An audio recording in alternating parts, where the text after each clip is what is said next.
bertanya bisa ditulis di kolom chat Zoom, atau yang mau bertanya langsung nanti bisa nih kalau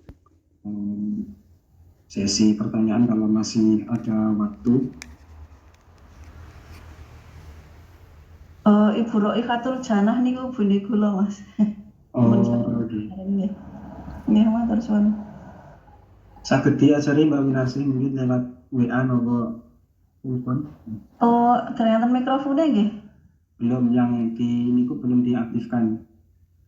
Yang di Maksudnya pripun niku? Cara pakai HP ya. Audio Bu Winasih. Mungkin bisa di WA telepon buat join. Maksudnya pripun Mas? Kula nggak mboten-mboten. Ini Bu, mic-nya belum ikut bergabung. Kan waktu pertama masuk klik bergabung audio atau join audio gitu. Nggih. Nah, niku Ibu sampean sering diklik. Nggih. Ya, atau telepon. Nggih, cobi tak teleponnya Pak Hafiz lagi. Nggih, matur suwun.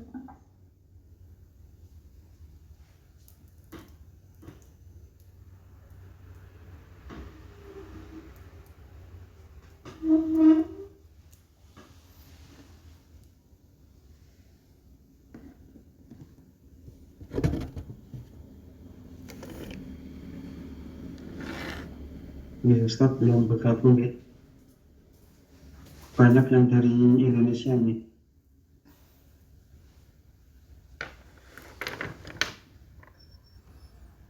Dari Kuburaya nih Mas, Cogat ada 3. Alhamdulillah. Baru bergabung ya Pak Sabar nih. Jadi insya Allah pas kajian kelompok pemuda ini jadi digabungin. Oh iya, alhamdulillah. Kajian kelompok pemuda ini ada kelompok kajian pemuda Kuburaya ini di majelis berkumpul, ini ada sekitar 10-an gitulah. Iya, alhamdulillah. Sesuai oleh Mas Ari ini sudah masuk itu Mas Ari di akunnya. Oke. Iya, alhamdulillah. Sebentar lagi Ustadz insya Allah bergabung ya. Sudah ada jawaban dari Ustadz.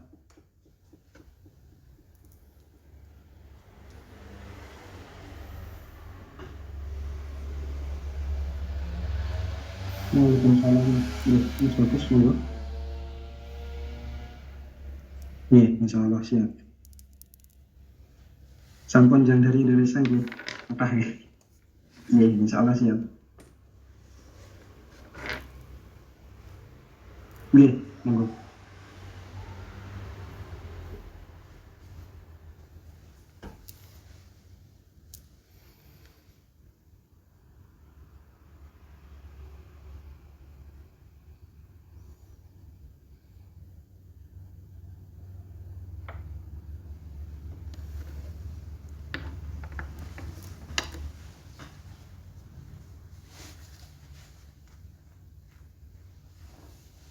Assalamualaikum warahmatullahi wabarakatuh, Ustadz.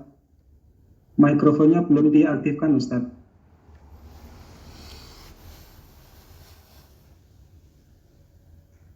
Iya, sudah. Tidak ada suara lagi, Ustadz. Harus pakai headset nih. Tidak ada suara masuk dari Ustadz. Berarti harus pakai headset, Ustadz. HP-nya mungkin error ya. Dari mikrofon HP-nya mungkin.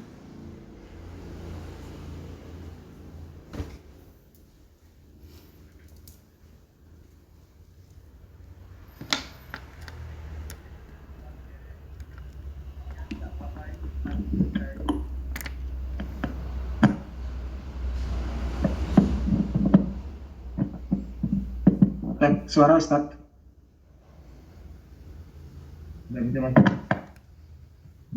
Kurang keras Ustadz. Masih kecil. Suara saya masuk? Ada agak kecil Ustadz, agak kecil. Maksimalnya? Mas Bagus atau Mas Maruf mungkin bisa mendengar jelas. Jelas Ustadz suaranya. Masih kecil Ustaz. 1, 2, 3. Tidak seperti biasanya Ustaz, ini malah agak kecil. Kalau saya tidak dengar suara, dengar ya?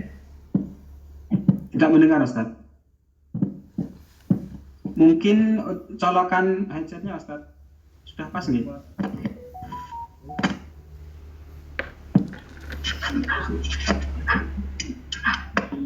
Cek. Oh iya, alhamdulillah. Sudah Ustaz. Sudah Ustaz. sudah sekarang. Iya, alhamdulillah sudah jelas Ustaz. Nah, ini saya tidak pakai apa-apa malah. Oh, Sudah. oh betul pakai headset nih. Iya, sekarang tidak pakai headset. Iya, alhamdulillah.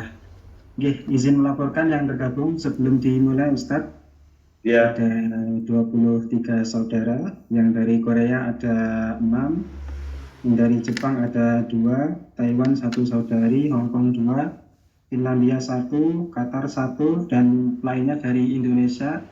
Dan alhamdulillah niki ada gabungan dari MTA Kuburaya, bertepatan dengan kelompok pemuda Ustaz, bisa bergabung. Iya.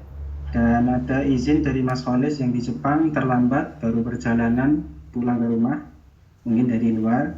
Kemudian Mas Trian yang di Qatar insya Allah nanti menyusul Ustaz, terlambat juga. Ya, untuk yang izin maupun yang terlambat, mudah-mudahan Allah mengampuninya kan itu. Ya, amin. Ya, insya Allah bisa dimulai Ustaz. Baik teman-teman semuanya yang sudah online, mari kita mulai. Bismillahirrahmanirrahim. Bismillahirrahmanirrahim. Alhamdulillah, salatu wassalamu ala rasulillah. Salam dari Al-Ustaz untuk teman-teman semuanya. Waalaikumsalam warahmatullahi wabarakatuh. Baiklah, kalau masih ada beberapa pertanyaan untuk minggu lalu kita selesaikan, kalau tidak ada kita bicara sesuatu yang baru. Untuk pertanyaan insya Allah sudah tersampaikan semua Ustaz untuk pekan lalu. Baik, teman-teman semuanya, jadi ada yang mengajarkan kepada saya untuk mereview, mengulang, menyampaikan tentang tafsir Al-Fatihah gitu ya, dan bermanfaat untuk kita semuanya. Maka nanti kita selang-seling, nah, kita masih tetap akan melanjutkan Al-Asma'ul Husna sampai selesai. Kemudian kita akan bicara juga tentang tafsir kita kan itu ya. Utamanya adalah Al-Fatihah itu sendiri kan itu. Ya, utamanya Al-Fatihah itu sendiri. Akan tetapi kalau di antara teman-teman juga ada persoalan yang mau ditanyakan, kapan saja dan sebagainya, itu justru hal yang utama yang harus diselesaikan. Karena itu kaitannya dengan terapan, pada umumnya terapan dalam kehidupan sehari-hari gitu ya. Nah, ketika kita bicara Al-Fatihah ya, maka namanya banyak sekali. Di situ ada Al-Fatihah yang berarti pembukaan, ada juga namanya Ummul Quran dan sebagainya. Banyak namanya di situ, Sab'ul Masani dan sebagainya. Ada 7 yang diulang-ulang. Ya, tetapi jangan sampai kemudian kita terpancang kepada namanya saja.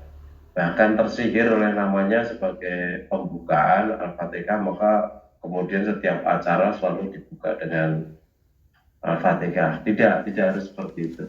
Tidak ada malah kebiasaan seperti itu di dalam dari Al-Fatihah itu sendiri kan gitu ya.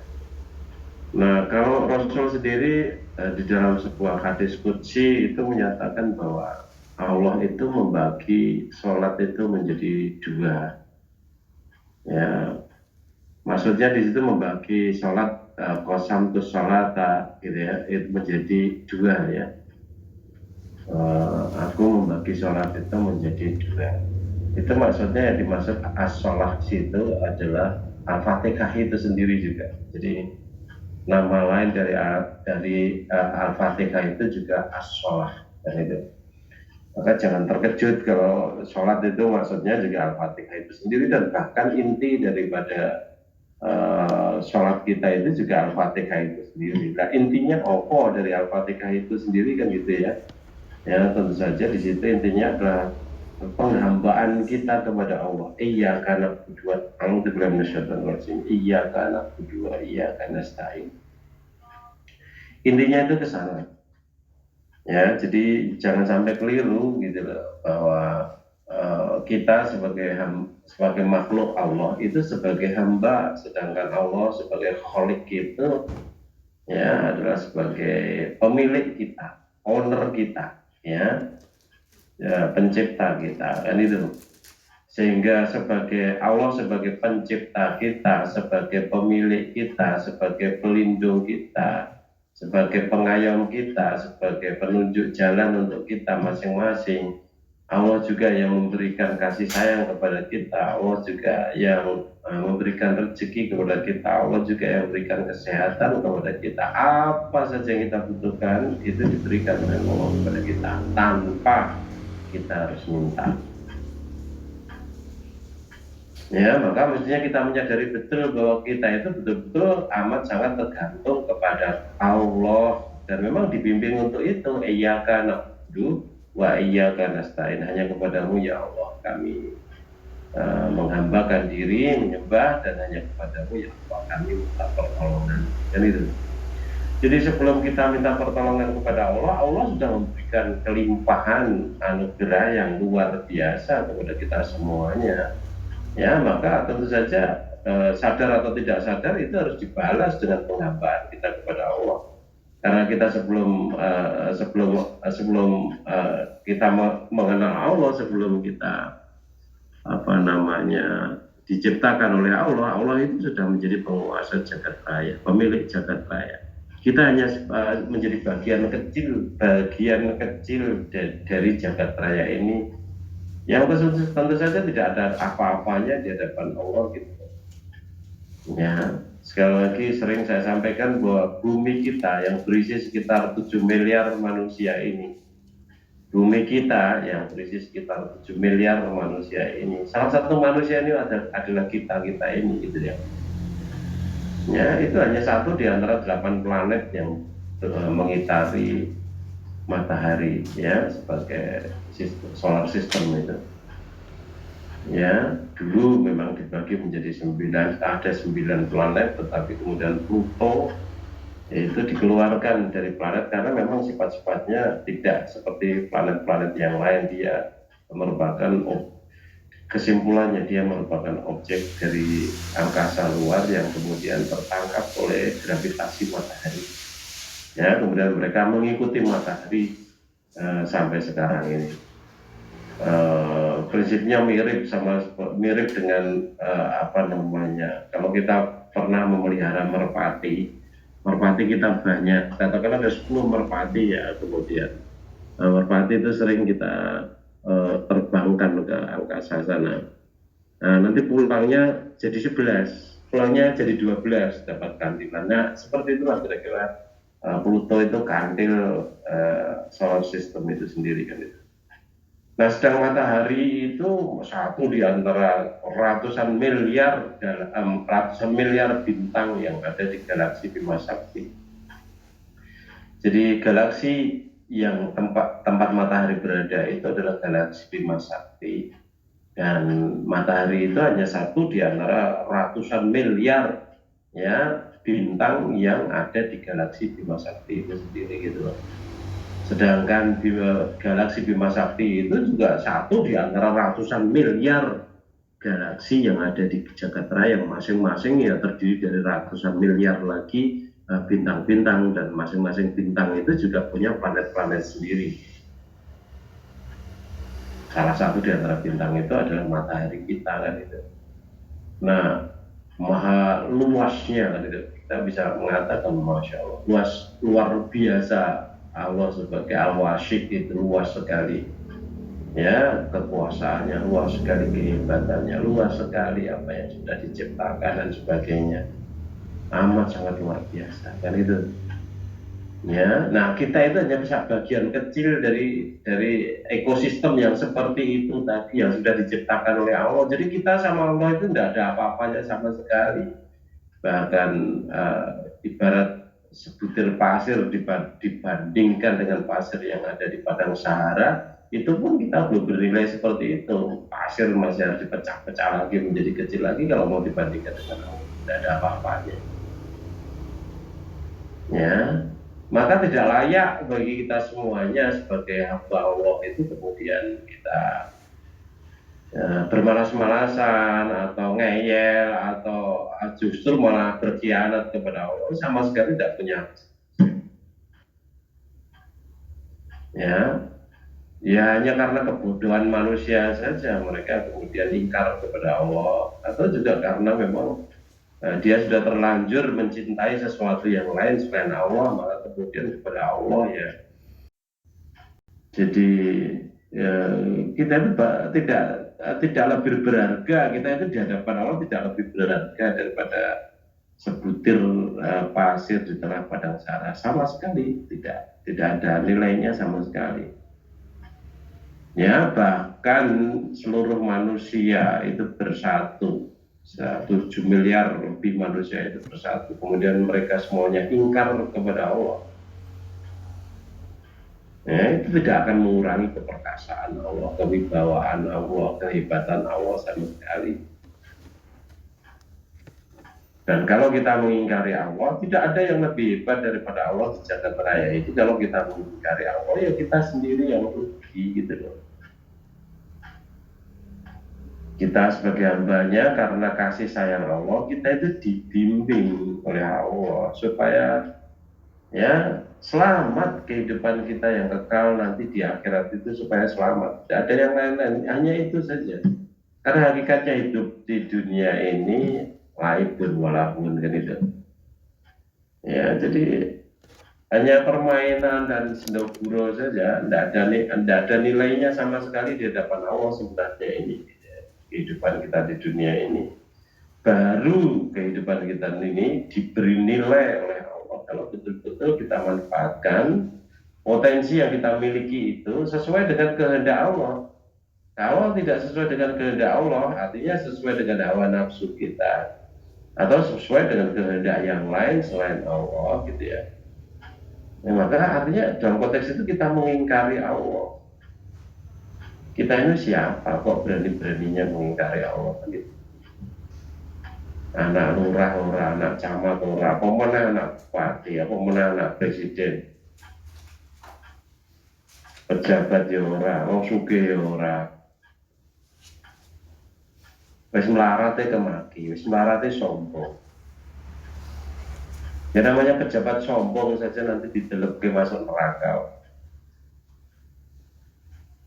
Ya, rezeki di neraka buat kumpul pejabat ya kalau sombong dia. Ya, layat kulul jannata mangkana fi qalbihi misqalu dzarratin min kibrin. Tidak akan masuk surga orang yang di dalam hatinya ada sombongan meskipun sebesar dzarrah. Sebesar dzarrah itu kecil sekali, sebesar dzarrah. Maka macam-macam gitu.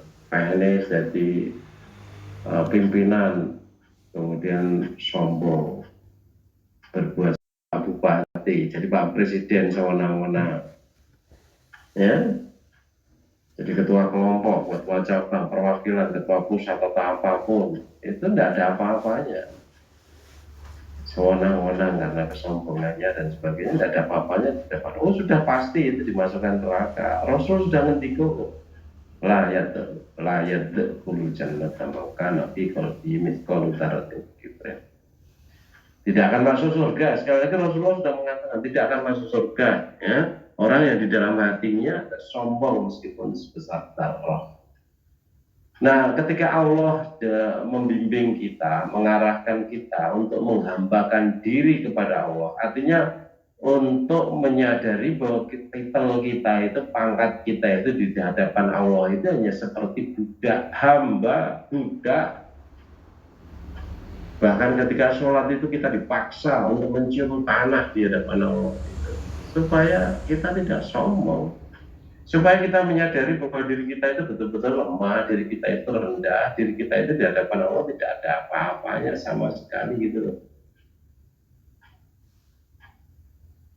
Nah, kalau kemudian kita itu sudah lama sholat, tetapi kok juga masih sombong, itu kecelakaan besar. Kalau kita masih, nah kita sudah sholat, tapi kalau kemudian kita sewenang-wenang, itu ciloko mencit itu.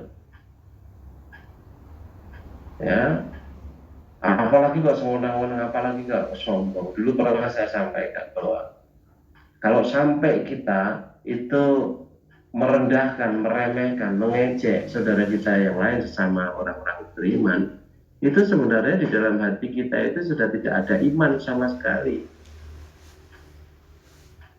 Ya, artinya pada saat kita mengejek saudara kita, pada saat kita menghinakan saudara kita, atau mengolok-olok saudara kita sesama orang yang beriman, pada saat itu kita sudah tidak punya iman sama sekali. Ya, iman kepada Rasul sudah tidak ada.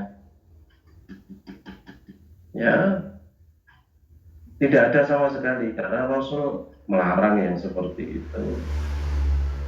Iman kepada Allah sudah tidak ada karena Allah juga melarang yang seperti itu.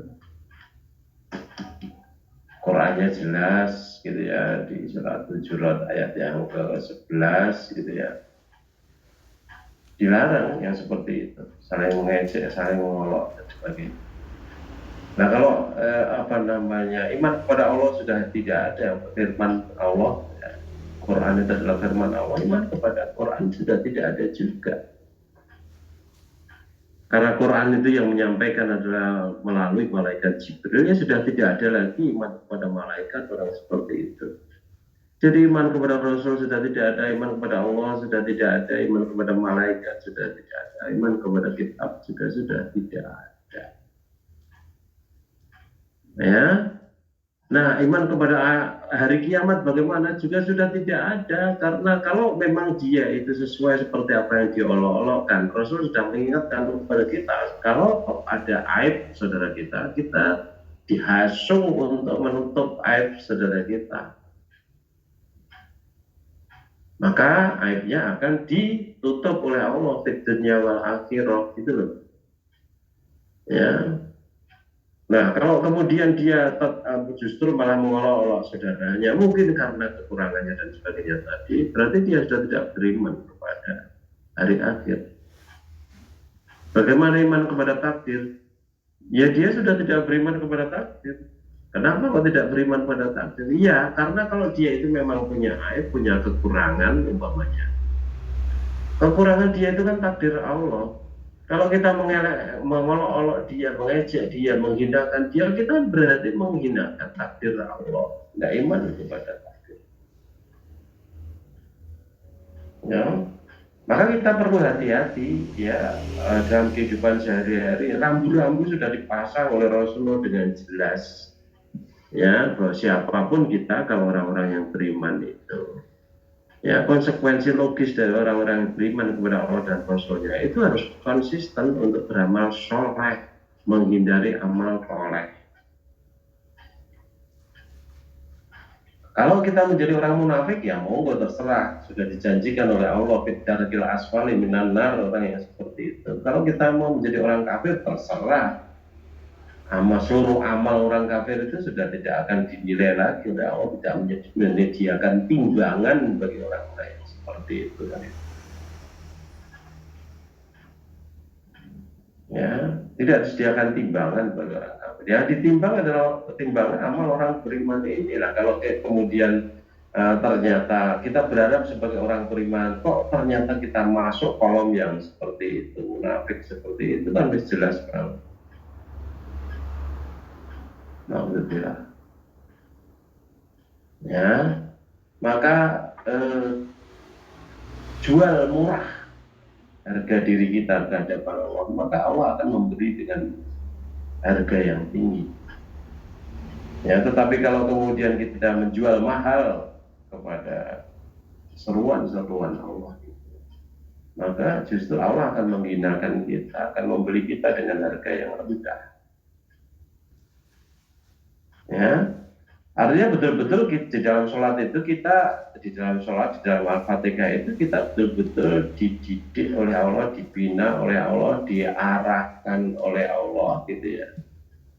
Ya, supaya diri kita masing-masing itu menyadari bahwa kita itu lemah, kita itu rendah, kita tidak ada apa-apanya di hadapan Allah gitu loh. Sehingga ya tidak diperlukan lagi kesombongan, rendah kok sombong. Ya,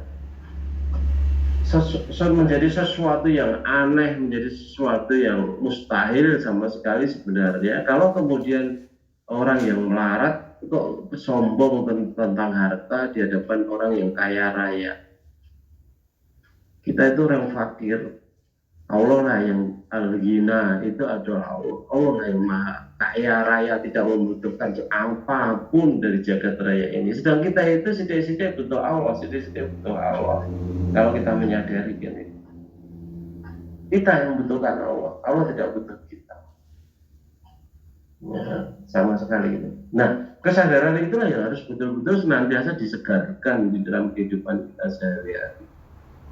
Ya, sehingga ketika kita melakukan sholat itu, baca Al-Fatihah dalam konteks ini, ya, sholat juga dalam konteks ini, itu tidak sekedar formalitas, tidak sekedar apalan, tidak sekedar bacaannya indah, lagunya begini, gitu dan sebagainya, merdu sekali, indah sekali. Bukan itu. Substansinya adalah menumbuhkan kesadaran bagi setiap orang-orang yang beriman itu bahwa dia adalah karena dia adalah hamba Allah. Ya, maka ya karena kita itu hamba Allah, kita menyadari bahwa diri kita itu hamba Allah, gitu ya, kita amat sangat butuh kepada Allah. Dan kehidupan akhirat kita itu betul-betul amat sangat tergantung kepada Allah. Sedangkan kehidupan akhirat amat sangat tergantung kepada Allah itu amat sangat ditentukan oleh kualitas keimanan kita. Keimanan itu ada di dalam hati, sedang Allah itu adalah yang membolak-balikkan hati, muqallibal qulub. Ya. Jadi kehidupan akhirat yang kekal selama-lamanya itu amat sangat tergantung kepada kualitas keimanan kita, gitu loh. Nah, kualitas keimanan kita itu juga yang akan menentukan ya intensitas ya komunikasi kita dengan Allah melalui jalur apapun, termasuk jalur sholat tadi, Fatihahnya kan itu. Ya. Nah, teman-teman semuanya, sering saya katakan bahwa kalau kita berbuat sesuatu hanya karena formalitas saja, tidak ada nilainya sama sekali. Tidak ada nilainya sama sekali. Ya, jadi segala sesuatu, apakah itu amalan yang bersifat masuk ke dalam kategori ibadah maupun masuk ke dalam kategori muamalah, itu kalau hanya sekedar formalitas, tidak ada gunanya. Ya, di hadapan Allah nggak muspro orang yang seperti itu kan itu. Maka betul-betul dituntut ya dalam semua aspek kehidupan kita, semua jenis amalan kita dan sebagainya dituntut betul-betul agar berkualitas. Nah, kualitas dari penghambaan kita kepada Allah itu ya tergantung kepada kesungguhan kita juga dalam melakukan apapun itu, tidak hanya sekedar formalitas. Kita perlu koreksi, perlu lihat ya dalam kehidupan sehari-hari, atau perlu muhasabah untuk diri kita masing-masing.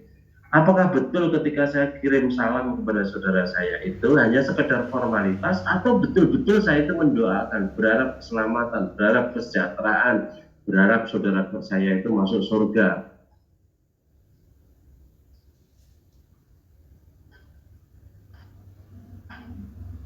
Nah, kalau itu hanya sekedar formalitas, penamisan, boleh jadi kita tidak mendapatkan pahala dari apa yang kita lakukan, ucapkan, atau kita titipkan dan sebagainya. boleh jadi justru itu bagian dari variasi kemunafikan kita aja.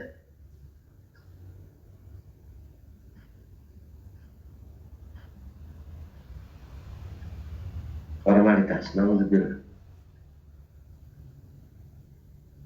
Ya, nah seharusnya ketika kirim salam itu kan betul-betul salam, betul-betul berharap keselamatan. Tetapi kemudian kalau itu menjadi sesuatu yang sifatnya rutinitas, saya meragukan. Kalau itu memang betul-betul doa atau harapan keselamatan, kebahagiaan, kesejahteraan untuk saudara kita.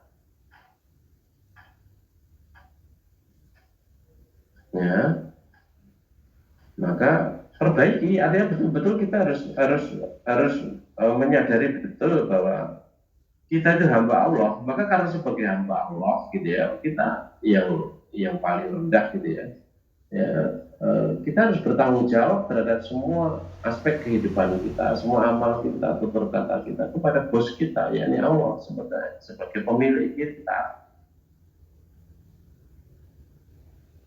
Kita bisa bayangkan gampangnya budak-budak dulu di zaman dulu banyak budak itu pada perbuatannya itu semuanya diatur oleh bosnya, nggak bisa semaunya karena terikat itu sebagai budak itu tidak merdeka, terikat dia kan itu. Nah, Islam datang itu sebenarnya membebaskan kita, memerdekakan kita dari segala bentuk perbudakan yang dilakukan oleh makhluk itu, termasuk budak terhadap hawa nafsu itu. Dan kita hanya menghambakan diri atau kita hanya menjadi budaknya Allah saja, kan itu. Ya, maka gambaran orang seperti itu akan bahagia hidupnya karena dia hanya satu saja, Allah ya sebagai bosnya, itu tidak ada yang lain-lain, tidak bingung dia, mudah dilaksanakan karena hanya satu ya bosnya. Kita bisa bayangkan kalau seseorang itu dia kemudian menjadi budaknya banyak pihak, satu minta ini, yang satu mau itu, yang satu lagi tidak menyukai ini, menyukai itu dan sebagainya, jadi kacau. Ya, maka sekali lagi ketika kita bicara sholat, kita bicara Al-Fatihah, ya esensi penghambaan itu betul-betul harus kita pegang. Ya, sebelum berkembang ke yang lain-lain kan itu. Ya, jadi kesempatan diberikan oleh Allah kepada kita untuk berdialog dengan Allah setiap sholat itu. Maka digambarkan ketika kita sholat, kita ucapkan Al-Fatihah itu seolah-olah Allah berada di depan kita. Ya, maka banyak aspek kehidupan sehari-hari yang kemudian tidak diperbolehkan melanggar larangan itu. Apakah menoleh ke sana kemari ketika sholat, padahal di depan itu ada Allah, tidak boleh. Apakah di situ ada yang menghalangi orang yang berjalan di depan, menghalangi interaksi dia dengan Allah, tidak boleh juga dalam agama ini. Ya, kalau sampai ngomong sesuatu yang lain pun juga batal sholatnya. Ya, maka amat sangat dipentingkan sekali di situ sholat Al-Fatihah. Tadi sekali lagi kita ulang bahwa yang namanya Al-Fatihah juga nama lainnya itu juga sholat itu sendiri kan. Sholat. Ya. Nah, ketika kita mengucapkan Iyyaka na'budu, hanya kepadamu ya Allah kami menghambakan diri, mestinya kita menyadari betul bahwa semua apa yang saya ucapkan, semua apa yang saya lakukan itu hanya karena Allah saja, bukan karena yang lain-lain gitu loh. Bukan karena yang lain-lain. Kalau kemudian kita sudah mengucapkan yang seperti itu, iya karena paling tidak 17 kali di dalam sehari, kehidupan sehari-hari kan itu, dalam sehari ya. Tapi ternyata kemudian kita banyak atau kita bukan mengikuti kehendak Allah tetapi mengikuti hawa nafsu kita. Karena kita sudah mengkhianati diri kita sendiri, mengkhianati Allah, mengkhianati Rasul yang memberitakan tentang Al-Fatihah itu sendiri, mengajarkan Al-Fatihah kepada kita kan itu. Ya. Nah, ini yang sering tidak kita sadari dalam konteks ini, maka perlu sekali kemudian kita segarkan kembali yang di situ kaitannya dengan penghambaan kita kepada Allah kan itu. Ya, kita sendiri hafal ya. Всем привет! Я шлюха поебуха, Андрей Матвиненко, и я хочу сказать Mas bagus. Mas bagus. Mas bagus. Я хочу сосать.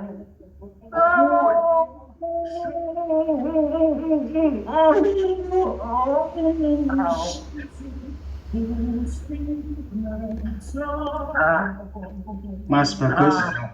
Atau dari mana itu? Dari luar lagi, Ustaz.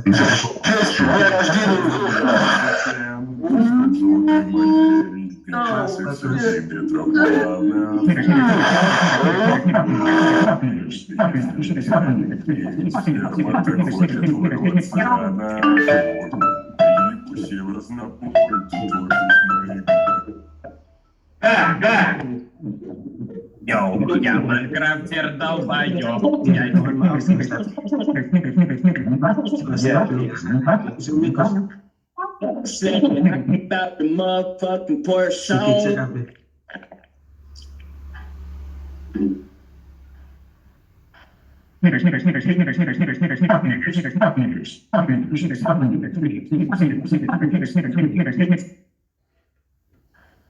Dari Rusia atau apa itu? Tidak karuan itu. Sudah dikunci untuk Ustaz, insya Allah. Nah, lagi dicoba untuk dikit, Ustaz. Mohon maaf nih, Iya. jebol lagi. Iya.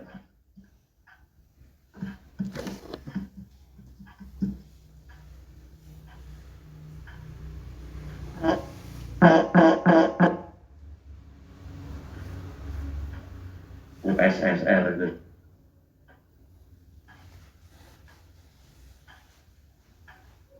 Oke, sudah dikit, Ustaz. Sudah.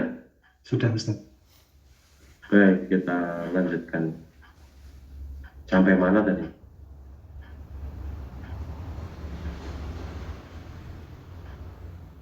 Sampai iya karena butuh yang tadi ya.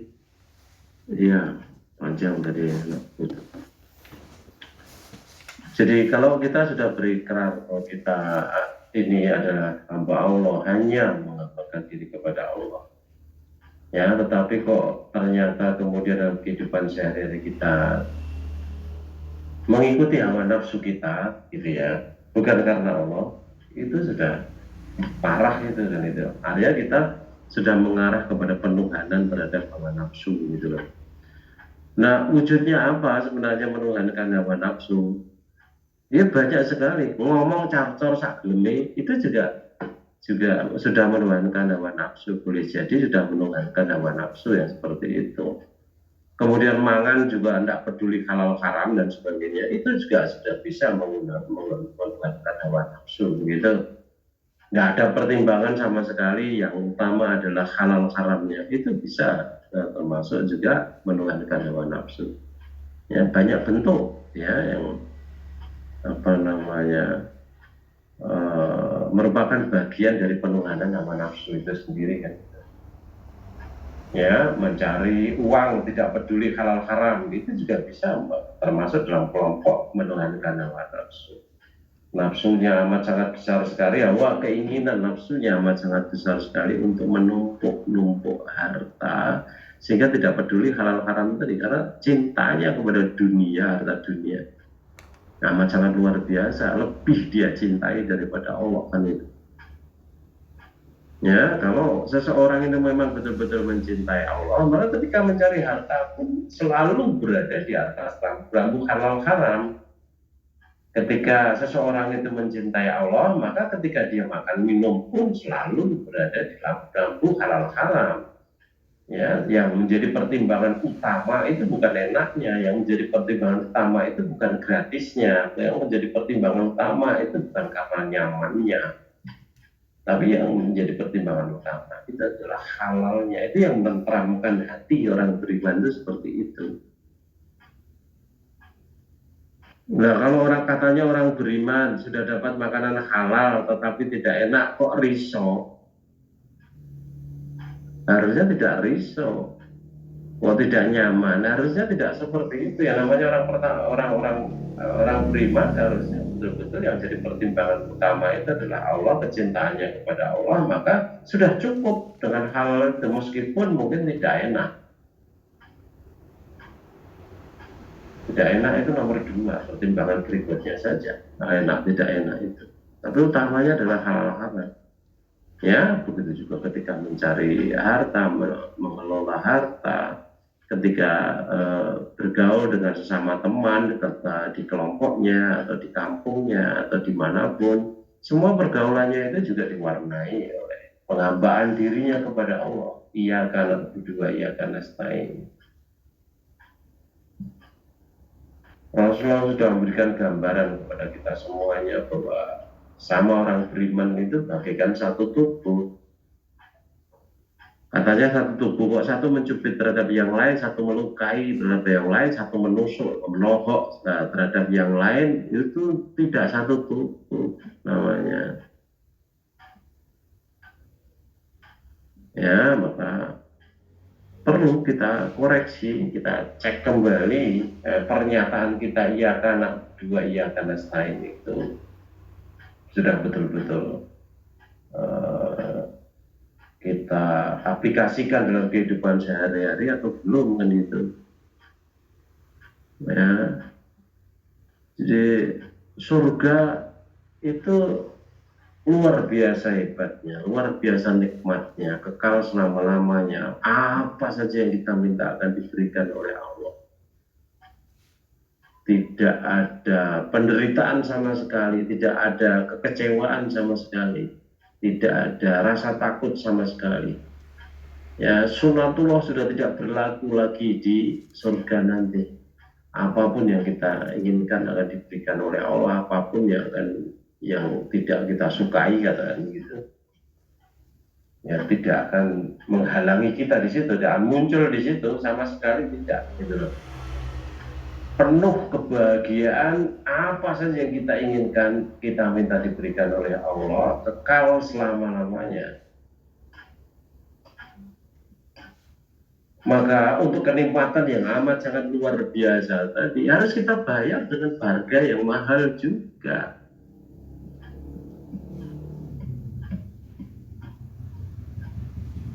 Ya, mobil-mobil mewah, apakah itu Lamborghini ataukah itu Ferrari dan sebagainya, itu harganya miliaran.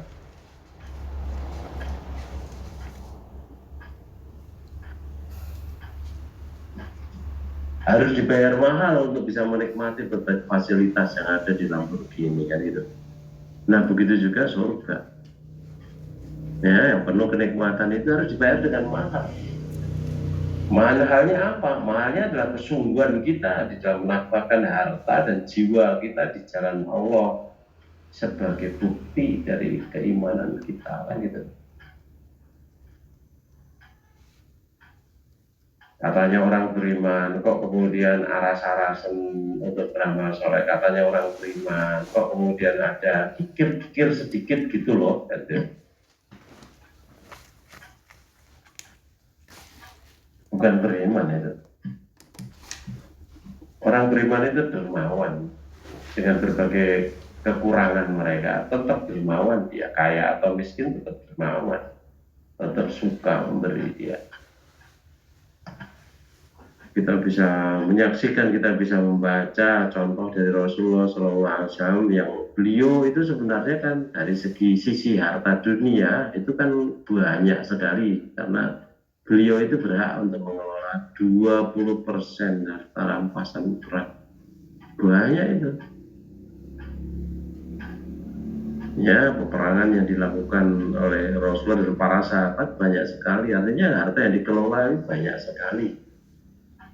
Ya, tetapi Rasul betul-betul paham kalau harta dunia itu tidak lebih berharga daripada sehelai sayap nyamuk. Maka meskipun banyak yang beliau kelola atas nama Allah tentu saja, atas perintah Allah tentu saja, atas izin Allah tentu saja, tetap beliau hidup di dalam kesederhanaan. Ya, kadang menambal bajunya sendiri. Ya, pakaiannya juga amat sangat sederhana. Beliau sebagai seorang pemimpin kepala negara yang umatnya begitu hebat disegani oleh dunia, tetapi tidak pernah punya singgasana yang mewah, tidak pernah hidup secara mewah, betul-betul sangat sederhana.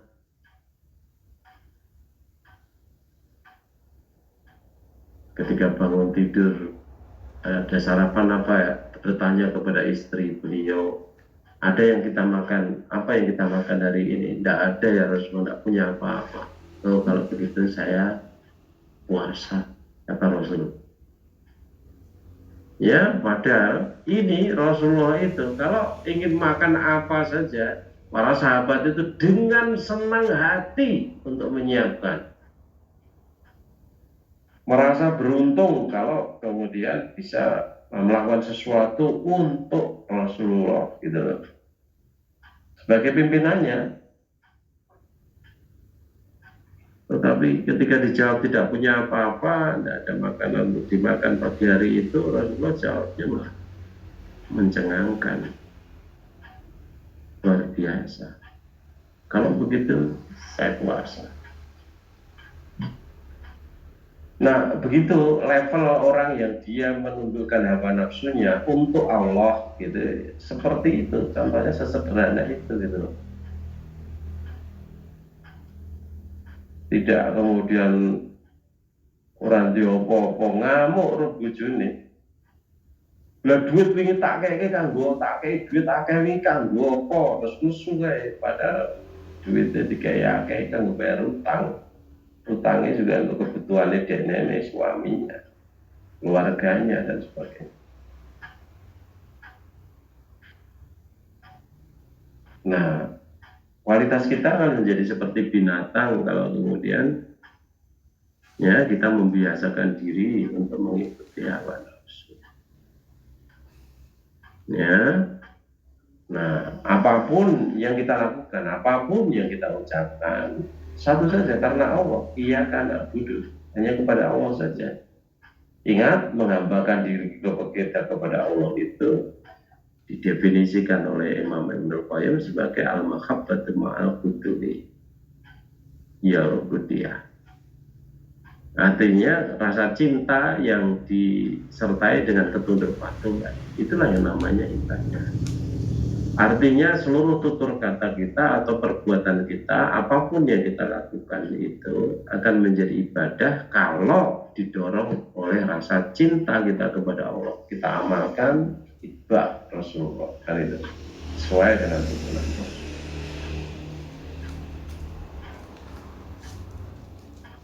Kalau ternyata bukan karena Allah, artinya tidak memenuhi iya karena budu tadi. Atau kalau ternyata tidak karena rasa cinta kita kepada Allah, maka ya tidak dinilai oleh Allah sebagai ibadah. Maka dari situ kita bisa mengambil kesimpulan sebenarnya sederhana sekali betapa banyaknya di dunia ini manusia yang kemudian sholatnya itu tidak bernilai sama sekali di hadapan Allah. Maka wajar kalau Allah sendiri mengutuk sebagian orang yang sholatnya tidak berkualitas seperti itu, hanya sekedar formalitas. Alhamdulillah minasyaitonirrajim. Fawailul lil musallin. Fawailul lil musallin. Maka celakalah untuk orang-orang yang sholat. Alladzina hum an sholati sahun. Yaitu orang yang lalai akan sholat.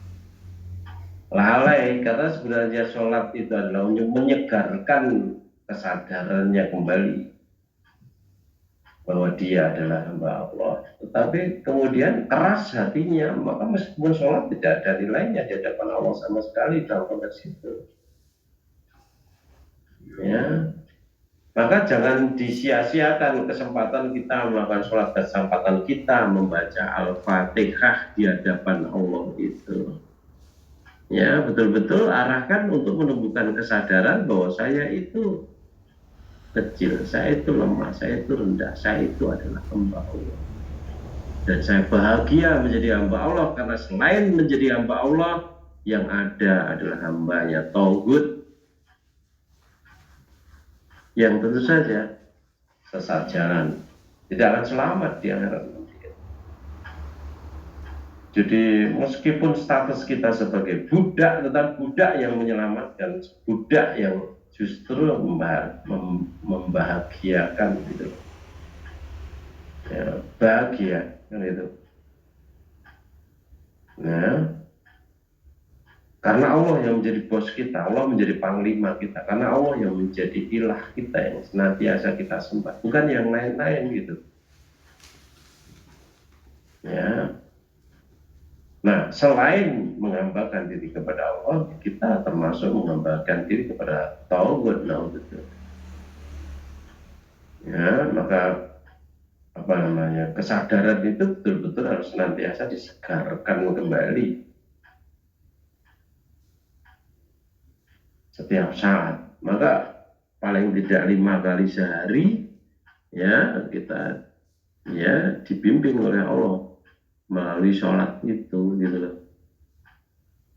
Nah, kalau sholat sudah tidak mau atau tidak sholat, orang katanya orang berislam kok kemudian sudah tidak sholat lagi, ya sudah tidak ada bimbingan lagi untuk menuju kepada penghambaan diri yang benar, menuju pada kesadaran bahwa kita itu hamba Allah. Maka wajar kalau kemudian kalau tidak sholat itu kemudian dikategorikan sebagai orang kafir.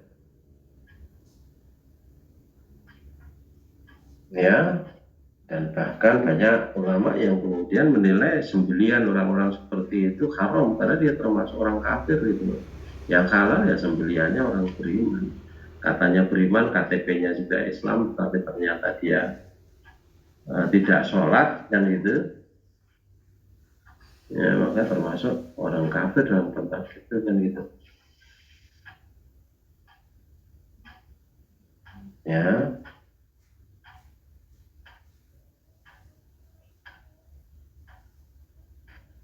Al-ahdul ladzi bainana wa bainahum as-shalah faman tarakaha faqad kafar.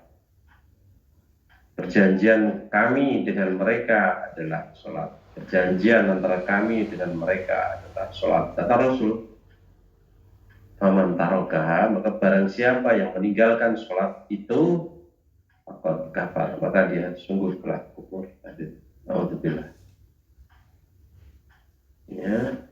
Nah, orang yang melakukan sholat saja masih melencang-melencong, bila-bila melean-peleot, ya, leda-lete, banyak atau apalagi orang sholat, ini jauh dari Allah, ya, tidak ada bimbingan dari Allah lagi, tidak ada pengarahan dari Allah lagi. Jadi, ya, kalau kita menghambakan diri kepada Allah dengan sungguh-sungguh, dengan serius, dengan segala ketulusannya, dengan segala cintanya kepada Allah, sudah pasti Allah tahu, Allah melihat, dan Allah akan membalas kebaikan hati kita tadi dengan berlipat ganda. Ya, hidayah di atas hidayah akan dia nikmati kalau dia memang betul-betul sungguh-sungguh di dalam mengatakan diri kepada Allah. Ya, tetapi sekali lagi kalau kita hanya sekedar formalitas melakukan sholat, formalitas di dalam membaca Fatihah, formalitas di dalam menghambakan diri kepada Allah, formalitas di dalam ibadah, Allah juga tahu. Karena kamu hanya sekedar formalitas menghambakan dirimu kepada aku, akhirnya kamu sak geleme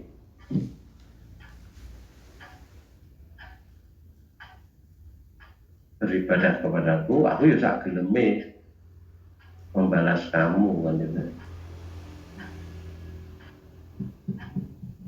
Apalagi kalau ternyata kualitas ibadah kita itu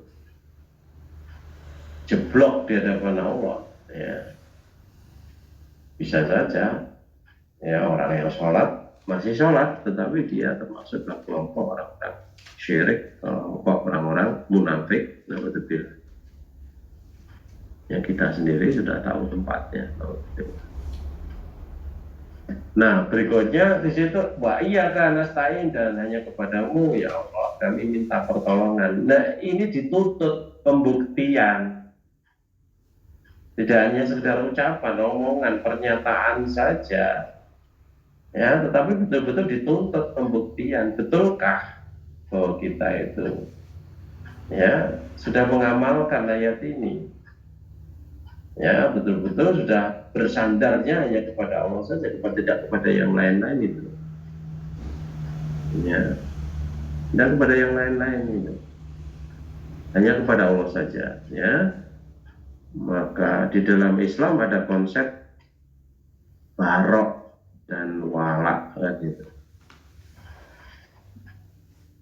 Konsep al-barok itu ya artinya kita betul-betul menjauhi, membentengi ya dari segala sesuatu ya yang mengarah kepada penghambaan selain Allah dan itu,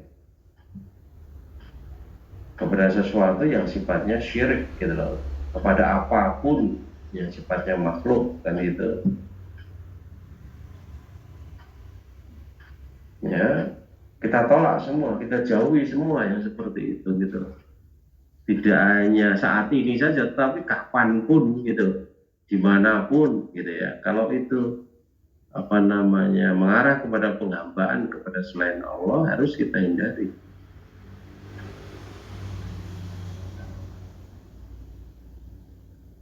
Nah, justru yang harus kita bangun itu adalah kesetiaan kita kepada Allah, wala, loyalitas kita kepada Allah, dan kepada yang lain-lain kan itu. Ya. Nah, kalau sampai kesetiaan kita itu kepada yang lain-lain selain Allah, artinya kita sudah syirik. Kalau sholat kita menghambakan diri kepada Allah, tetapi nanti di kesempatan yang lain Tuhan kita adalah bisnis kita, perdagangan kita, Tuhan kita adalah mungkin saja pangkat kita, jabatan kita, Tuhan kita adalah mungkin harta kita, keluarga kita yang kita banggakan dan sebagainya, kehebatan berpikir kita boleh jadi. Nah, teman-teman semuanya, kalau kita biasakan diri kita di dalam beraktivitas, tutur kata maupun perbuatan itu betul-betul hanya karena Allah saja. Ketika kita menghambakan diri kepada Allah, maka kemudian pembiasaan yang seperti itu juga akan mewarnai aktivitas kita yang lain. Karena hakikatnya pembiasaan seperti itu akan menjadi karakter bagian dari kepribadian kita gitu loh. Kalau dalam keseharian kita betul-betul senantiasa mengutamakan Allah, artinya dalam menghambakan diri senantiasa kita mengikuti apa yang menjadi kehendak Allah gitu. Maka kemudian ketika dia membutuhkan sesuatu, ya minta pertolongan, minta solusi atas berbagai persoalan hidup yang dia alami, ya atau kekurangan rezeki, kekurangan ini itu dan sebagainya, mintanya juga hanya kepada Allah karena memang ya sudah terbangun karakter untuk mencintai Allah itu, mendahulukan Allah daripada dirinya sendiri, itu sudah terbentuk di dalam dirinya gitu. Ya, jadi dengan membiasakan diri untuk senantiasa bertutur kata dan berbuat karena Allah saja gitu ya, maka itu nanti akan mewarnai aspek kehidupan kita yang lain, termasuk ketika kita butuh ya hanya kepada Allah saja kita minta, bukan kepada yang lain-lain, bukan merengek-rengek, bukan menjilat, bukan ini itu dan sebagainya, tidak. Tapi karena itu memang sudah jadi karakter kita, bagian kepribadian kita gitu ya, yang senantiasa mendahulukan Allah daripada yang lain, maka ketika meminta juga mendahulukan Allah, mintanya juga kepada yang lain. Sama persis ya ketika kita bicara tentang zakat, zakat itu kecil, zakat itu hanya 2,5%.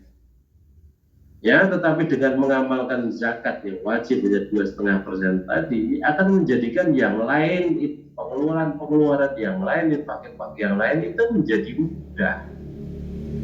Karena pembiasaan membayar zakat, pembiasaan mengeluarkan uang untuk membayar zakat tadi, ya akan menjadikan diri kita masing-masing itu tidak kikir, akan menumbuhkan kesadaran betul bahwa di dalam harta yang dititipkan oleh Allah kepada kita itu ada hak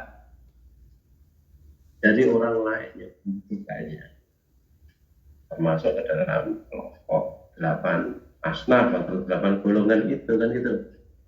Nah, pembiasaannya untuk mengeluarkan zakat ya akan tumbuh, akan menumbuhkan di dalam dirinya itu sikap dermawan tadi. Ya, bersama dengan ayat lain, dalil lain, hadis lain dan sebagainya, maka kemudian akan terbentuklah ya kesadaran bahwa yang namanya harta dunia itu kecil, tidak lebih berharga daripada sehelai sayap nyamuk. Harta itu baru memiliki nilai ketika kita sudah nafkahkan di jalan Allah. Kalau kita nafkahkan di jalan setan, tentu saja nggak ada nilainya di depan Allah. Mungkin malah menilainya negatif, dosa dalam konteks itu, untuk berjudi bisa saja, untuk melacur bisa saja. Ya, tentu nilainya dosa dalam konteks itu.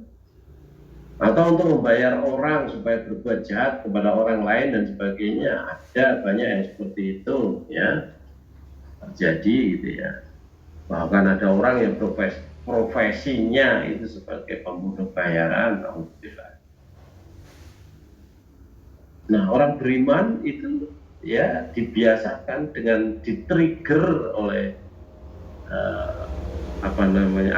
amalan kecil saja, muamalah membayar zakat tadi, maka kemudian tumbuh ya barokah yang luar biasa besar yang berupa kedermawanan dia. Maka dia menjadi enteng ketika harus berkorban setahun sekali, menjadi enteng ketika ada seruan untuk majelis, ada enteng, menjadi enteng ketika dia melihat ada tetangga atau saudaranya yang betul-betul membutuhkan bantuannya. Nah, itu artinya yang luar biasa hebat dari Allah gitu kepada orang beriman yang dia mau mengamalkan apa yang dituntunkan oleh Allah kepada kita gitu. Nah, kalau kemudian orang beriman tadi kok meninggalkan yang namanya zakat, dia akan mengalami kerugian sendiri karena yang pertama adalah dia makan harta haram 2,5%, dicampur di dalam 97%, 97,5% di dalam harta yang dititipkan oleh Allah kepadanya tadi, menjadi dosa yang akan mengotori hatinya kan gitu, kesucian hatinya. Sama persis kalau kita mencampur susu dan baygon 97% di setengah 7,5% di situ adalah 1 gelas itu adalah susu, 2,5% adalah baygon. Siapa yang mau minum? Kamu tentu tidak akan minum. Meskipun baygonnya dikai gula dan legi sehingga susunya juga manis, tapi racun. Ya, artinya 2,5% yang seharusnya dialokasikan untuk zakat itu kalau kita makan akan menjadi racun. Racun yang akan menghancurkan kedermawanan hati kita, menjadi kikir kita. Ya, haknya 8 golongan saja kamu curi, kamu makan, ya, apalagi hak-hak yang lain terhadap kita. Ya. Nah, kita bersyukur sebagai orang Islam itu ada tuntunan zakat yang seperti itu, dari zakat yang kecil tadi menjadikan kita itu dermawan. Artinya pembiasaan kita membayar zakat tadi menumbuhkan kesadaran bahwa harta kita itu hanya titipan Allah, menumbuhkan kesadaran bahwa harta itu tidak lebih berat ketika selai sayap nyamuk, harta baru punya kita ketika kita nafkahkan di jalan Allah. Ya, maka orang seperti itu akan menafkahkan nanti di jalan Allah yang formal 2,5%, tetapi yang tidak formal dia bisa mencapai 30, 40, 50% dari penghasilannya gitu. Bahkan 50% seperti Marvin Khotop itu tidak hanya penghasilannya tetapi seluruh harta kekayaannya. Itu luar biasa. Jadi barokah yang tercurah dari Allah ketika kita betul-betul mengamalkan apa yang dituntunkan oleh Rasulullah SAW kepada kita dengan senang hati, dengan rasa cinta, dengan kesadaran bahwa itulah yang dikehendaki Allah, seperti itu, dengan kesadaran bahwa barokah Allah tercurah kepada kita ketika kita mengamalkannya kan. Ya. Nah, sekali lagi pembiasaan kita di dalam menghambakan diri kepada Allah itu akan menjadikan kita di dalam memohon ketika kita butuh pertolongan, butuh ini itu kepada Allah saja, bukan kepada yang lain-lain. Tetapi kalau ibadahnya sudah campur antara syirik dengan tauhid dan sebagainya, ibadahnya amburadul dan sebagainya, sudah pasti nggak ada kesadaran sama sekali untuk meminta pertolongan kepada Allah. Itu anaknya bersyukur, anaknya mengerutu, nggak pernah bersyukur, nggak sabar dan sebagainya. Yang terjadi ya, yang tumbuh ya sifat-sifat jelek. Sebaliknya kan itu, artinya berbanding terbalik dengan kalau ya dalam sesuai dengan apa yang. Nah, dengan hanya memohon kepada Allah, hanya meminta pertolongan kepada Allah, gitu ya, kita terhindar untuk meminta kepada yang lain-lain, kepada dukun, kepada kiai dalam tanda petik, jubah ireng dan sebagainya, atau kepada peramal atau pada ini, itu terbebas akhirnya karena sudah dibiasakan ya menghambakan diri kepada Allah, maka mintanya juga kepada Allah, tergantungnya juga hanya kepada Allah saja, dan membangun ketergantungan kepada Allah itu sudah betul. Artinya betul kalau kita setiap insan manusia itu, setiap orang beriman itu membangun ketergantungan kepada Allah, karena Allah itu sebagai as-somad gitu ya. Allah yang berdiri sendiri dan betul-betul tidak tergantung kepada yang lain, bahkan menjadi tempat bergantungnya semua makhluk di semesta alam ini kan gitu. Kalau semua makhluk di semesta alam ini mereka itu sadar bahwa mereka itu adalah milik Allah, mereka itu hamba Allah, lalu kenapa kita tidak? Kenapa kita mengalami kesulitan untuk menyadari bahwa kita itu hamba Allah sehingga banyak berbuat maksiat?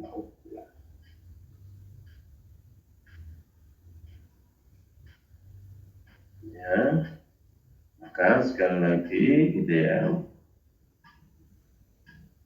antara iya karena berdua iya karena stain itu ternyata kemudian tidak bisa dipisahkan, betul-betul menjadi satu kesatuan dalam konteks ini ya.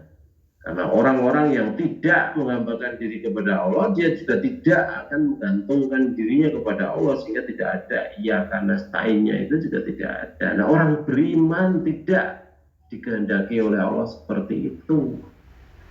Yang dikehendaki oleh Allah kepada orang beriman adalah betul-betul kita itu menghambakan diri kepada Allah, dan betul-betul kita itu menggantungkan diri kepada as-somad, Allah itu sendiri kan. Ya. Nah, ya teman-teman semuanya, maka sholat kita kemudian, apakah sholat kita nanti ketika mau sholat malam atau subuh dan sebagainya, harus berbeda. Kalau biasanya sholat malam ya hanya sekedar rutinitas saja, formalitas saja, maka nanti betul-betul ketika sholat malam itu betul-betul hanya karena Allah saja. Saya hanya mau sholat karena Allah saja, bukan karena yang lain-lain. Saya sholat karena Allah, saya tidak sholat karena Allah, kan gitu. Itu namanya orang-orang yang betul-betul. Saya ngomong karena Allah, saya tidak ngomong karena Allah. Saya makan karena Allah, saya tidak makan karena Allah. Saya minum karena Allah, saya tidak minum karena Allah.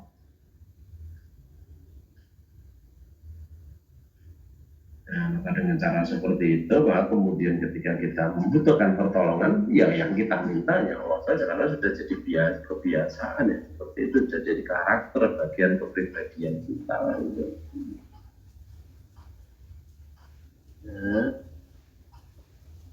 Nah, teman-teman semuanya, gitu ya.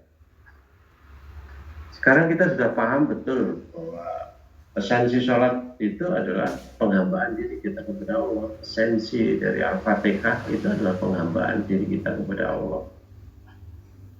Maka jangan ada lagi yang memalingkan kita dari itu. Ya, sholat sunat supaya banyak rezeki, sholat sunat supaya dapat jodoh yang sesuai harapan dan sebagainya, sholat sunat supaya rezekinya lancar dan sebagainya, sholat sunat supaya dagangannya laris dan sebagainya.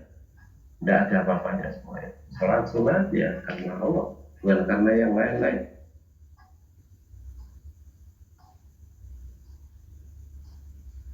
Nah, kalau kita tidak konsisten seperti itu, tidak akan tumbuh kepribadian orang-orang beriman itu di dalam diri kita masing-masing.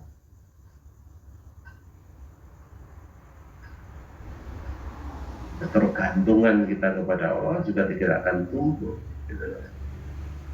Sekarang beramal karena Allah, beramal karena Allah, lagi beramal karena Allah, lagi 10 kali kita beramal karena Allah, kemudian kita ikuti dengan beramal karena hawa nafsu.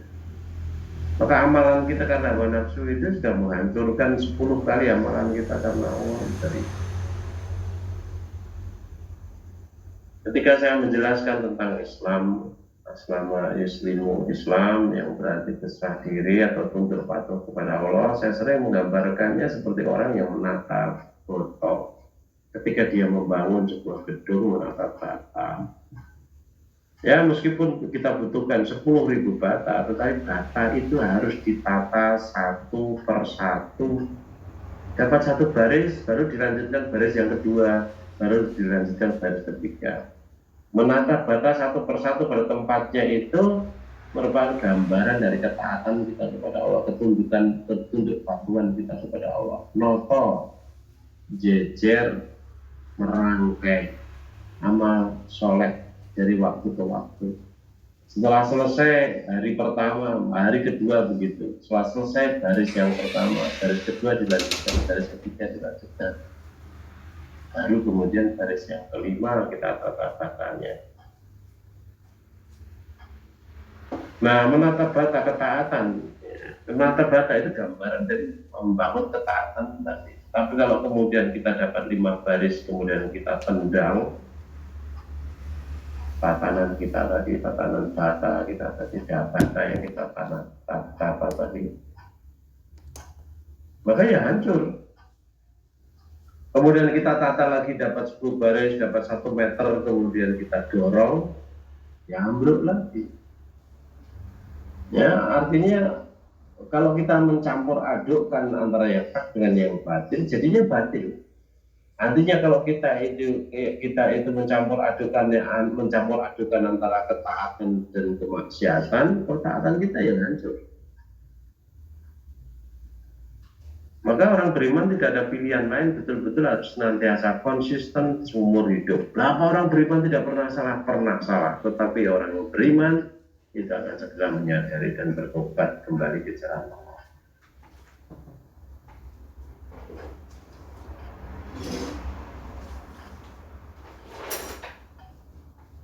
Inna Allah yuhibbut tawwabina, ya. Sesungguhnya Allah itu menyukai orang-orang ya bertobat.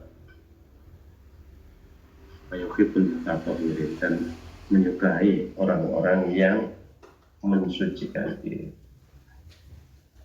Artinya mensucikan diri itu tadinya ada kesalahan, kekurangan, kekotoran dan sebagainya, kemudian dia berusaha untuk mensucikan diri dengan cara bertobat tadi ini.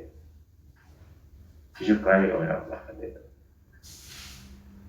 Ya, kita sadari betul penuh bahwa yang namanya nabi-nabi juga berbuat salah, ya, tetapi tentu saja segera bertobat. Bahkan nabi yang pertama, Nabi Adam saja kesalahannya juga amat sangat fatal sampai diusir dari surga, kan itu ya gambarannya seperti itu. Nabi-nabi yang lain sebagai gambaran banyak kan ya seperti itu. Tapi segera bertobat, nilai pertobatan itu ya tinggi di hadapan Allah. Kita sebagai orang beriman juga begitu. Mungkin salah lagi, tersalah lagi, tapi segera sadar, kemudian segera bertobat, mohon kepada Allah. Selesai. Berhenti, tidak berbuat kesalahan lagi yang disengaja, tentu saja kan gitu. Ya, nah teman-teman semuanya, mudah-mudahan gitu ya, pembicaraan kita malam hari ini bermanfaat kita, ya sadari betul bahwa diri kita itu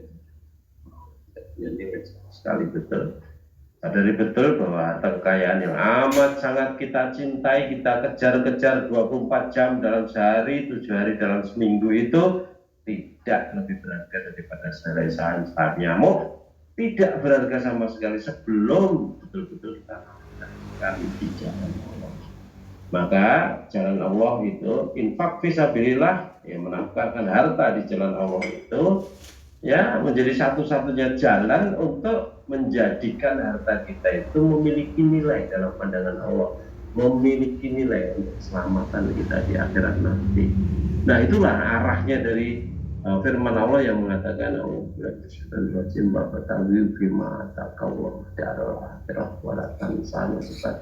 dunia kan itu.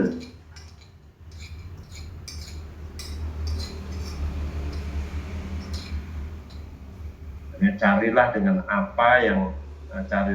apa yang diberikan oleh Allah kepadamu, bima ataqallah, secara akhirat, keselamatan akhirat. Kita diberi harta, manfaatkan hartanya itu betul-betul untuk keselamatan kita di jalan Allah.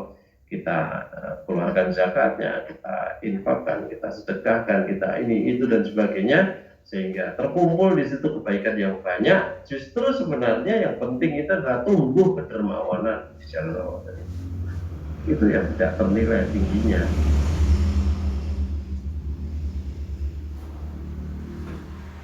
Kita punya kedudukan juga begitu, bukan kedudukan untuk sewenang-wenang, bukan kedudukan untuk kita sombongkan, bukan sama sekali, tapi betul-betul kita punya kedudukan juga kita manfaatkan untuk jalan Allah. Jabatan juga begitu, pengaruh juga begitu, ya, kepandaian berbicara juga seperti itu, ya, baru bermanfaat yang seperti itu untuk mencapai keselamatan akhirat. Ya, kalau masalah dunia, ya diingatkan oleh Allah, waratansa nasib akan melihat dunia, dan jangan kamu lupa bagian di dunia. Ya, makan secukupnya saja, tidak usah berlebihan, pakaian juga secukupnya saja, tidak perlu berlebihan dan sebagainya. Cinta dunia, ya, jadikan cinta dunia itu bagian dari cinta kita kepada Allah. Bukan cinta kepada Allah kita singkirkan, kita ganti dengan cinta dunia, tidak. Salah seperti itu.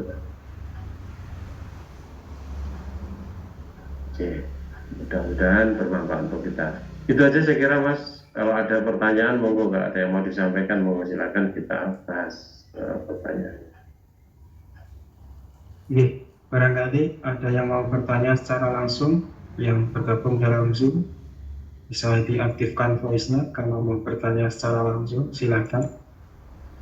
Oke, dari kelompok muda MTA Kuburaya silakan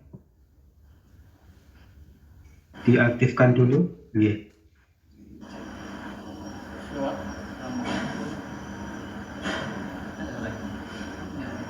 Kurang keras untuk suaranya. Mohon maaf, bisa lebih dekat ke mikrofon mungkin.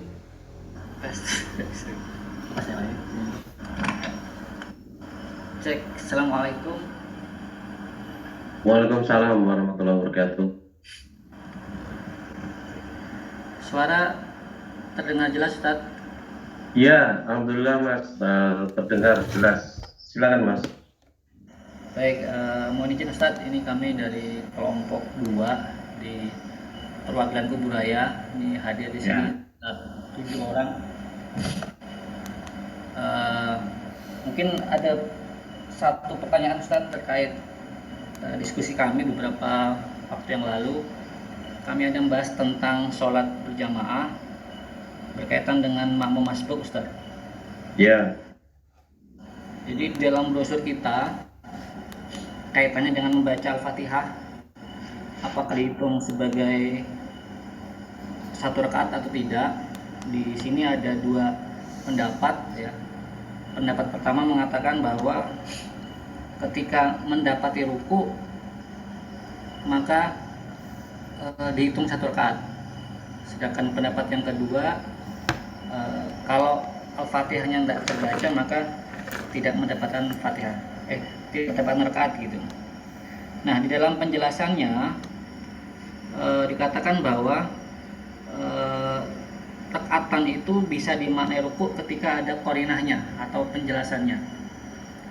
Nah, kami dapati di dalam hadis yang berkaitan dengan pendapat pertama, kami bacakan hadisnya, Ustaz. Ya. Anib ni Umar annahu kana yaqulu man adrakal imama raki'an faraka qabla ay yarfa'al imamu ra'sahu faqad adraka tilka ra'ah. Artinya dari Ibnu Umar, ia mengatakan barang siapa mendapati imam sedang ruku lalu ikut ruku sebelum imam mengangkat kepalanya, maka ia telah mendapatkan rakaat itu. Hadis riwayat Baihaqi juz 2 halaman 90. Di dalam hadis ini Ustaz, kami berdiskusi bahwa kata rakaatan ini ada qorinahnya Ustaz, ada penjelasannya, yaitu ada kalimat sebelum imam mengangkat kepalanya, sehingga apakah ini bisa dimaknai sebagai ruku, sehingga hadis ini ketika memang sahih artinya bisa dipakai gitu Ustaz. Ini mohon penjelasannya Ustaz terkait dengan hadis ini. Iya. Tentang pendapat itu sudah lama ya. Ini khilafiyah terkait dengan satu rakaat itu sudah lama beredar di tengah-tengah kita, dan sudah berkali-kali banyak guru-guru daerah kita memberikan penjelasan tentang itu kan itu. Nah, tadi dikatakan mendapatkan satu rukuk ya sebelum dia imam mengangkat kepalanya dan sebagainya tadi. Ya, kalau itu kita pegang sebagai dalil untuk membenarkan bahwa kalau sudah dapat satu rukuk saja, ketemu rukuk gitu saja, kemudian kita hitung itu satu rakaat, kan berarti kita mengabaikan hadis yang lain ya, yang mengatakan la sholata liman lam yaqra bi fatihatil kitab. Hadis ini kedudukannya lebih tinggi daripada hadis kita di. Kalau kita mengamalkan yang la sholata liman lam yaqra bi fatihatil kitab, ya kita tetap mengamalkan hadis yang ini, tidak artinya kita tidak menerjang hadis apapun. Tetapi kalau kita mengamalkan hadis yang tadi Ibnu Umar tadi, berarti kita menerjang hadis yang la sholata liman lam yaqra bi fatihatil kitab. Akal sehat tentu akan memilih yang menghormati kedua hadis tadi, tidak kemudian memegang satu hadis kemudian menentang hadis lain tadi gitu. Ya, apalagi ya di dalam hadis yang lain ada dijelaskan juga terkait dengan itu, man adraka rakaatan tadi.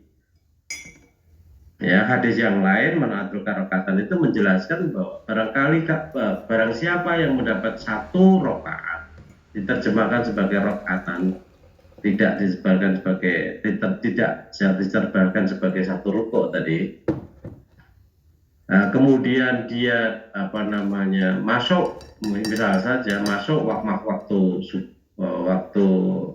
maghrib misalnya, sholat asar dapat satu rakaat, kemudian masuk waktu maghrib, maka dia dinilai sebagai sholat pada waktunya.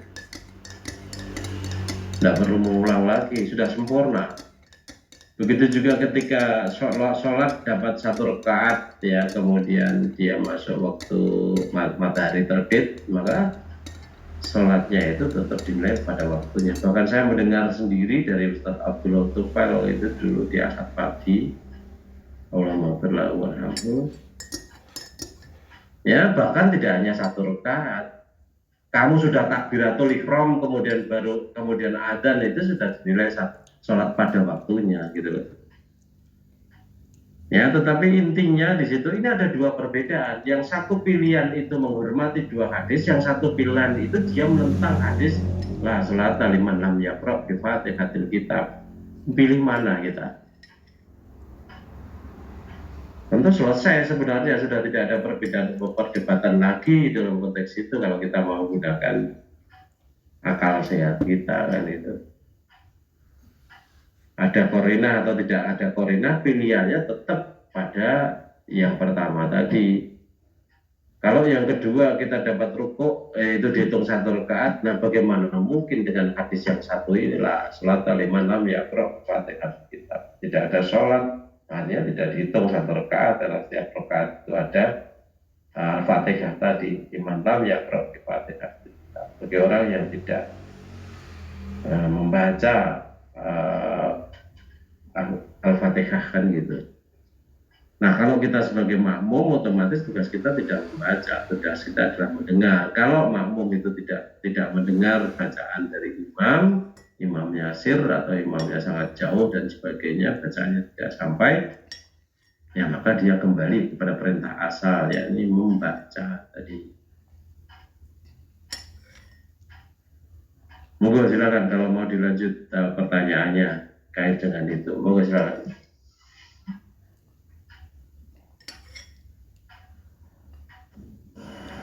Baik Ustaz, mohon izin Ustaz, Ya. masih terkait dengan yang barusan. Ya. Dengan yang hadis la sholata liman lam yaqra bi fatihatil kitab, di situ kan sah tidaknya sholat ya Ustaz ya, tidak berbicara masalah rakaat. Mohon penjelasannya Ustaz. Ini saja. Ya, maksudnya sah sholatnya itu artinya Al-Fatihahnya itu menentukan rakaatnya tadi. Karena rakaatnya tidak sah, kan sholatnya ora sah. Bagaimana mungkin dia bisa memisahkan antara rakaat dengan Al-Fatihah itu?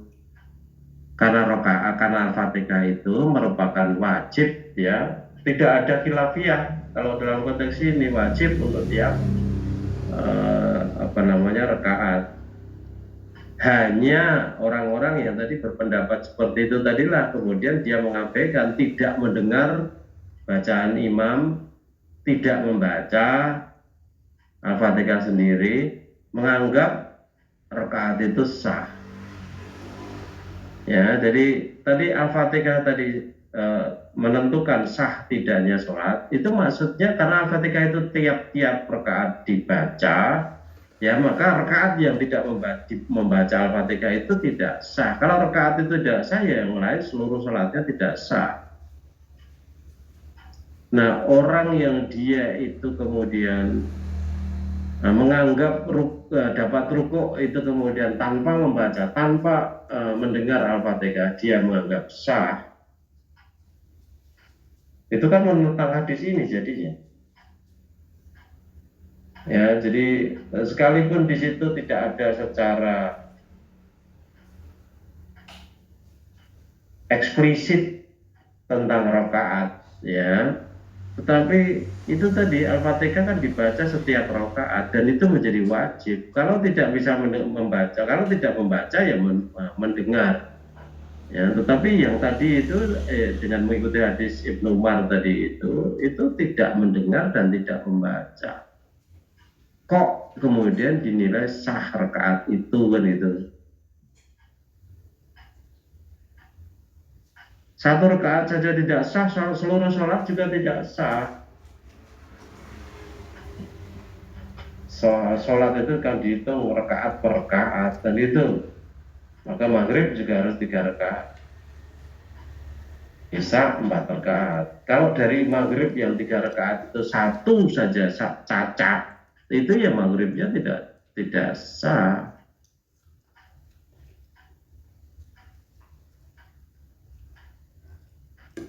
Ya, jadi kita jangan mudah terkecoh oleh logika orang-orang yang mempertahankan pendapat yang kedua, yang pertama atau kedua tadi, yang menganggap sah meskipun tidak membaca Al-Fatihah dengan argumentasi yang mengatakan itu kan sah tidaknya sholat. Iya, sah tidaknya sholat itu ditentukan sah tidaknya setiap rakaat. Dan sahnya sholat setiap rakaat itu harus membaca Al-Fatihah, kan gitu. Atau mendengar kalau dia sebagai makmum, kan itu.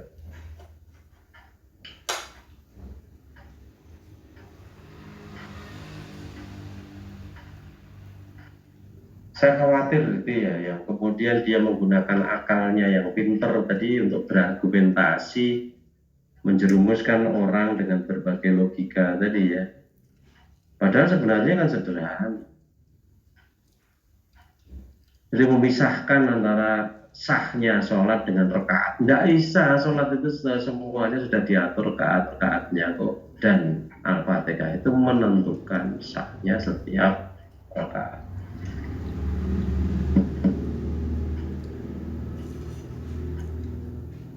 Bacaan yang lain boleh ditiadakan. Artinya bacaan yang lain, misal saja ayat-ayat atau surat dan sebagainya, itu boleh ditiadakan.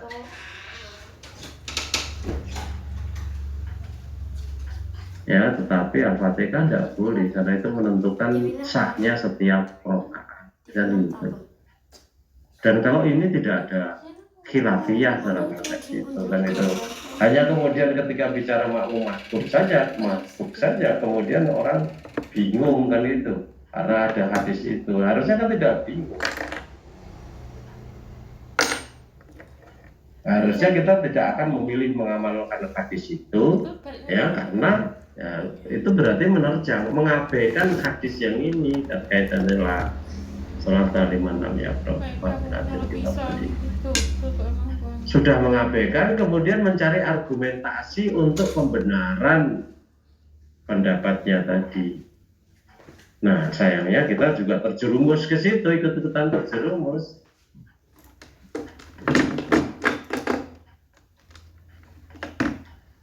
Nah, bagus, artinya sebagai bahan diskusi bagus, supaya kita mudeng, tidak tertipu oleh orang yang mengatakan bahwa itu kan menentukan sah tidaknya sholat, bukan bicara rakaat.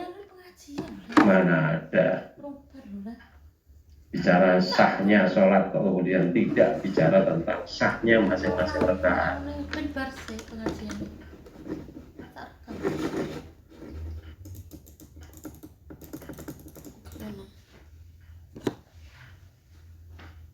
Sah, sholat sah ya kalau masing-masing rakaat sah, dan itu nah sahnya sholat itu masing-masing rakaat tentu saja dengan baca Al-Fatihah tadi kan itu.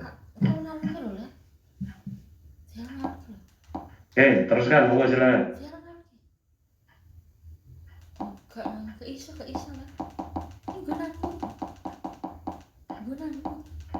Silakan. Barangkali ada argumen lain. Baik, Ustaz, ini alhamdulillah sudah paham, dan mudah-mudahan juga teman-teman yang lain juga paham semuanya dan bisa diamalkan dengan baik, Ustaz. Kami ucapkan terima kasih Ustaz atas penjelasannya, Ustaz. Ya, sama-sama Mas. Salam saya untuk teman-teman di sana. Baik, Ustaz. Oke, alhamdulillah. Masih ada 3 pertanyaan, namun waktu sudah tidak cukup Ustadz. Insya Allah akan disampaikan pertemuan selanjutnya. Ya. Kemudian laporan terakhir yang tergabung dalam Zoom meeting ada 29 saudara. Kemudian yang menyimak di YouTube ada sekitar 50-an. Yang menyimak di Facebook ada sekitar 46 Ustadz. Ya, alhamdulillah, mudah-mudahan bisa mengambil manfaat dan bisa istiqomah. Gitu aja saya kira apa yang bisa kita bicarakan. Ya, sedikit ini bicara tentang pentingnya Al-Fatihah tadi. Jangan sampai keliru, intinya adalah ada di situ, bukan kembangan-kembangan yang lainnya. Sadari betul bahwa kita itu kecil, kita itu lemah, kita itu tidak ada apa-apanya, kita itu diciptakan oleh Allah, kita itu dimiliki oleh Allah, kita itu dipelihara oleh Allah, kita dipakani oleh Allah, disehatkan oleh Allah. Ya, maka amat sangat durhaka sekali kalau kemudian kita tidak menghamburkan diri kepada Allah. Supaya tidak durhaka itu, kemudian kita dibimbing oleh Allah supaya menjadi hamba Allah yang baik dengan sholat ini kan gitu. Itu saja sekiranya apa yang kita bicarakan. Insya Allah nanti kita lanjutkan minggu depan kaitannya dengan itu. Mudah-mudahan sedikit ini bermanfaat. Kurang lebihnya saya minta maaf. Mari kajian kita akhiri. Alhamdulillahirrahmanirrahim. Subhanakallahumma wa bihamdika asyhadu an la ilaha illa anta astaghfiruka wa atubu ilaik. Assalamualaikum warahmatullahi wabarakatuh. Waalaikumsalam warahmatullahi wabarakatuh. Terima kasih Ustaz. Selamat beristirahat. Nggih, silakan Ustaz. Nggih, alhamdulillah telah kita simak dan ikuti tausiah dari beliau Ustaz Abdurrahman Suparno yang membahas tentang surat Al-Fatihah, pentingnya surat Al-Fatihah di dalam sholat. Karena juga sudah cukup malam di Korea sekitar pukul 11 lebih 13 menit, maka kajian pada malam hari ini akan kami akhiri. Ya, banyak kurangnya mewakili teman-teman di balik layar yang bertugas, kami mengucapkan mohon maaf yang sebesar-besarnya. Untuk yang kedua kalinya link jebol lagi, dan mohon maaf yang sangat sebesar-besarnya. Untuk itu kajian pada malam hari ini kami akhiri. Billahi taufiq wal hidayah. Wassalamualaikum warahmatullahi wabarakatuh.